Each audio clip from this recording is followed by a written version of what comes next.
Alright guys, I am sorry that I have been MIA for a couple weeks. I'm getting back into this video, uploading videos hopefully every day. We want to make this channel more of a vlogging channel for our everyday life. We just had a lot of life things going on. I'm sorry for the mess. I am exhausted. Our youngest daughter actually woke up kind of sick today after being out with family yesterday. So she is, it's been an exhausting morning already. And we've been just dealing with a lot around the house the last couple of days.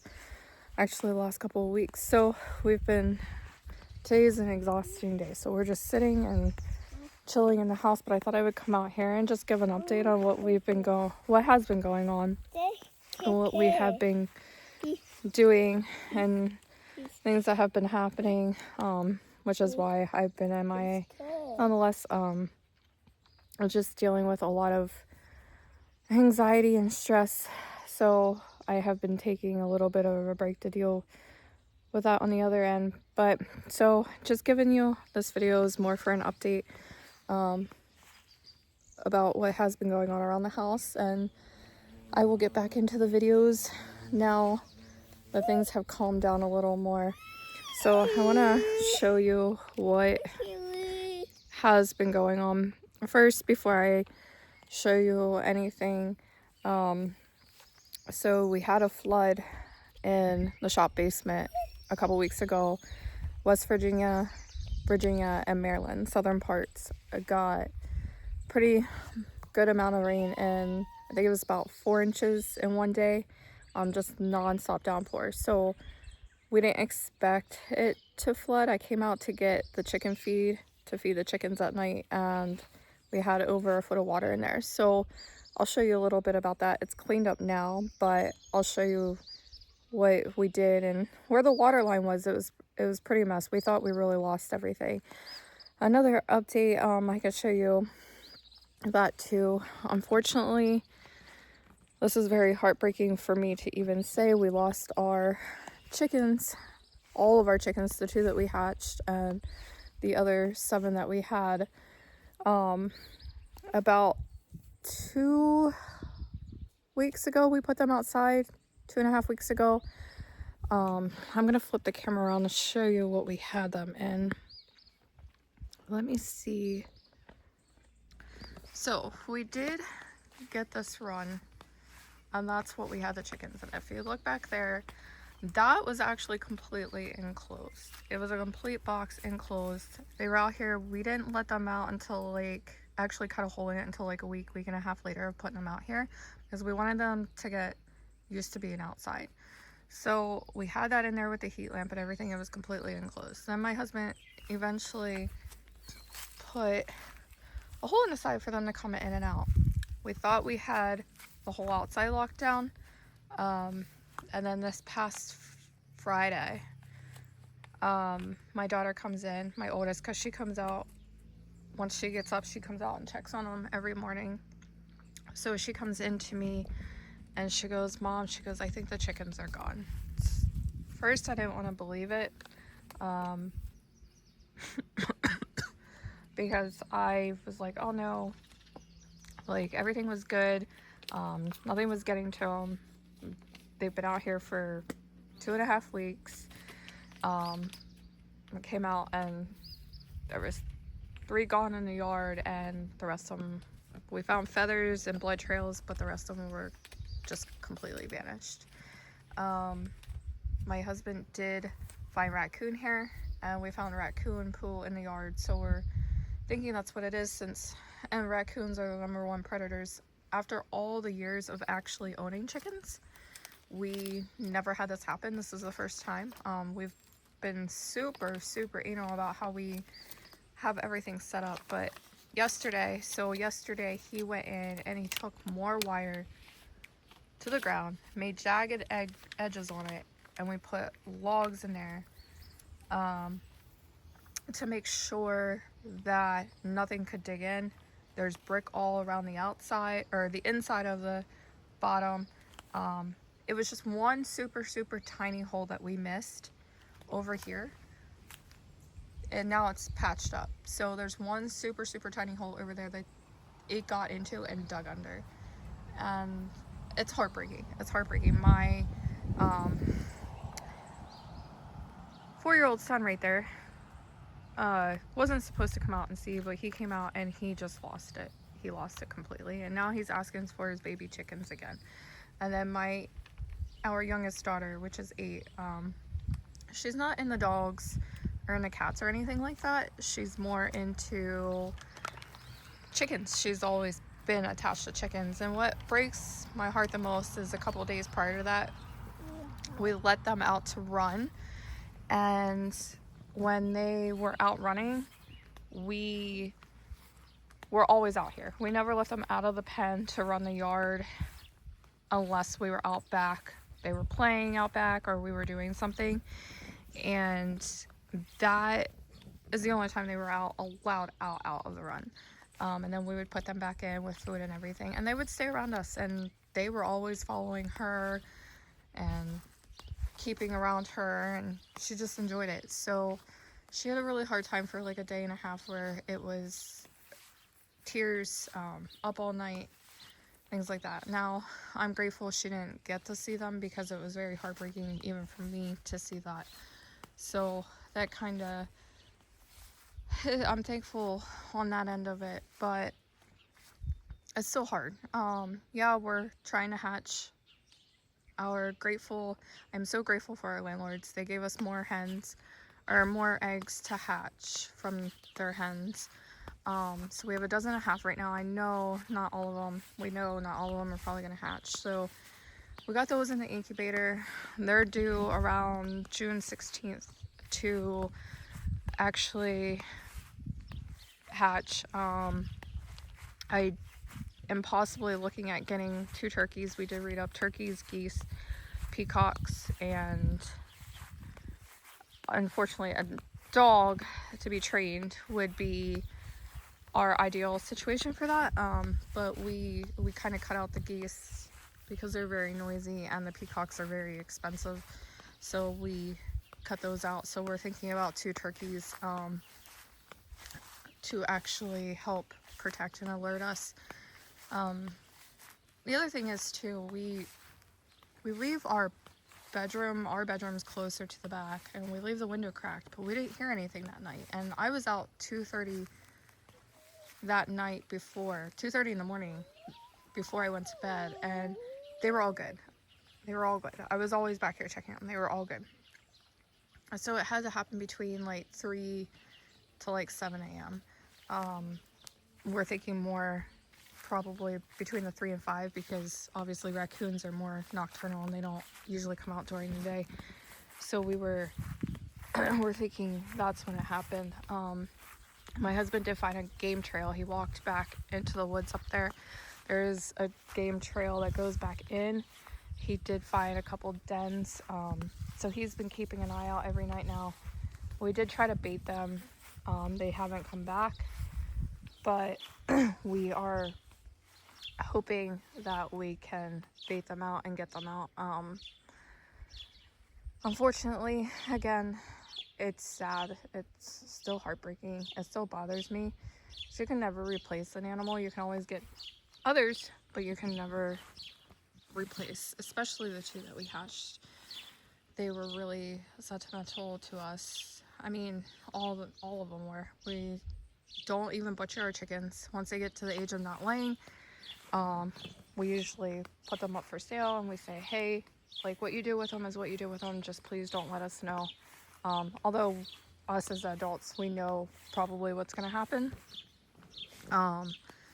But we rather not know, because they're pets to us. We have them as pets and for eggs. That's what we have them for. We've always been chicken people.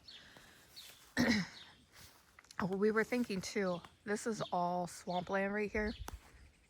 We did see some trails in there. We don't know if something had gone in there and had done something, and there's evidence of some kind of poo right there too that actually just was here today. I have not seen that. So, I mean, we were hoping to come out and maybe one or two of them made them the next day. They just got scared and ran in there, but there's just no, we found feathers. There's no evidence of any of them alive. So that's what we dealt with this past week, and it's been hard on that. There's just been a lot. The whole flooding thing kind of got to us, and I'll show you that too. Now, I will say we're very fortunate enough we didn't deal with more. Maryland, West Virginia, and southern part of Virginia. Maryland and southern part of West Virginia and Virginia got hit really bad. And I just want to say, just say a prayer for all those that lost homes, lost families and stuff. They're still dealing with the aftermath. And I know some parts of West Virginia now are also not only dealing with the aftermath, but they're also dealing with sewage in their water now. So the Department of Health put out a thing that they are not allowed to drink the water, they're not allowed to fish, and they're not allowed to be anywhere near the water. So they're also dealing with that, and that's on top of the flooding. It's sad. So in here now, if you can see, this is all the main stuff for the haunted house, and decor for the holidays. We do store our lawn stuff in here. This is not how it was set up. It was actually worse than this. If you can see, there's the line. We had about a foot, maybe a little more of water. It's still drying out of here. Now we came down, and a couple days later it was warm enough to take everything out. We left everything out. We went through everything. We went through the boxes. Some of the stuff did have to get pitched in the boxes. Fortunately, we did have a lot of totes, and we did open those. Everything was dry in those. Thank goodness, because that was a big concern we had with electronics and stuff. And then his wall panels here. These are expensive. We built these, well, I should say he built these about back in 2020, right before he had his accident, really bad accident. And anybody knows lumber is expensive, and it's more expensive now than it was then, and it was expensive then. So we spent a lot of time and money on these, and some of the boards got warped, but we took them out, left them dry. He painted them up a little more, so we're hoping, even though they're a little warped, we're hoping we can just work with them. He does have like a pop-up tent that he uses. It's our party tent, but he uses it when it shows. He had a couple of those panels right there that were for his shows, but they completely got molded and trashed because they sat in the water most of the time. So our landlord had skids, and I said, why don't you go up and get skids just for now? So we raised everything up on skids that needed to be up out of the water. Now, if it does go above 8 inches, some of the stuff is going to get wet again. So we're hoping it doesn't. Our lawnmower that we just bought when we moved in here and our weed whacker were both submerged, thankfully, and they were expensive. So we were just, it was such a hard day that day because we didn't know. We didn't know what we were going to have to replace, if we could even replace it. But fortunately, those were also okay, and we got them up and running again. So everything is up higher now. All the important stuff, all the things that cannot be in water. We got this cleaned out. I swept it out. We got mothballs in here to kind of keep the animals and bugs out of here. We're also thinking some of it's coming through the walls. Not over there though, but some of the bricks are falling off. So we're going to try to do something, trench building or trench digging and some kind of piping with that. And that's what we just had to dig a little one. There is a drain pipe right here, but it's all blocked and cracked. So we talked to the landlord and said about digging a trench from there because that also lays low. And then we dug one out just for that night. But this yard is so uneven, so everything just all the water, if you get a good enough downpour for a day straight, it just lays and it becomes a pool back here. No complaints in any way. We love this place. We just know what we have to watch for now, going forward, and what we have to do. We've had to deal with water before, but it was only in a parking lot where it flooded, so we're not used to knowing what needs to be done and everything. And this being a new place, we didn't know how the water would lay or where it goes. We did have a dry basement, so that's a good thing. Besides that, just dealing with that stuff lately, it's just been hard on everybody, just trying to get through everything. So it seems like a trickling effect sometimes, and that I think by now we should be used to that because that's what happens sometimes. But again, just say a prayer for those that are still dealing with the flood issues, the aftermath, the loss of homes and family.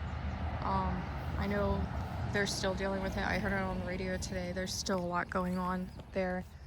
Now, in other sense, we do have some other good news. So I just want to show you something that he has been trying to work on in the middle of everything. So,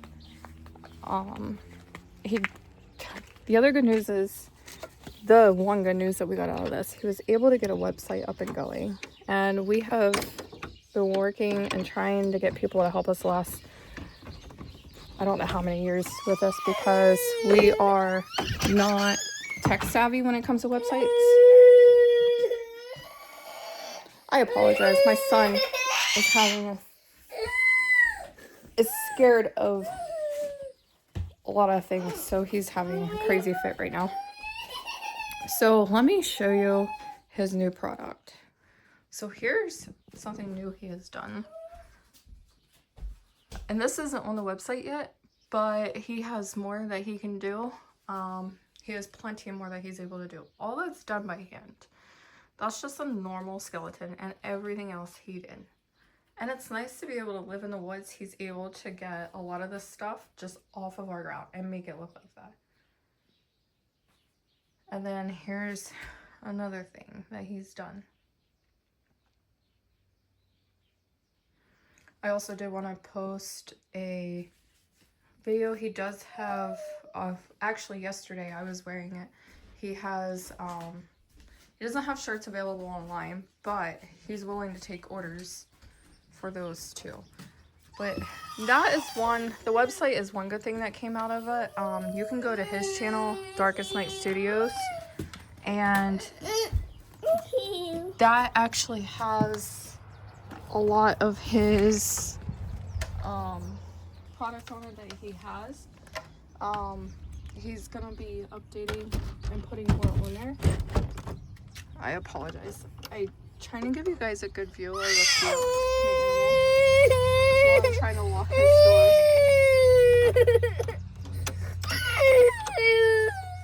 I apologize for the screaming in the background.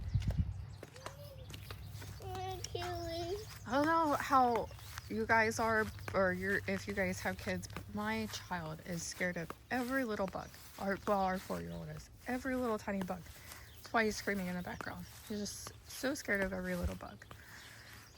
But other than that, I've been trying to take little breaks here and there to kind of do something different and get a little bit of a breather around here. So that is all I have for today. Just let me know what kind of stuff you guys would like to see around here. Like I said, I want to do this more of a vlogging thing, just our daily life. I actually went to do a tour of the house, then I can show you pictures of where we used to live and compare it to here. It was pretty bad. So I'm gonna do a tour of the house and everything like that. Show you some things that we want to do in the house. We just talked to our landlord yesterday to get permission to do some updating, just mainly painting and giving it a little bit of oomph in there and color. But that is all I have for today. All right, bye everybody.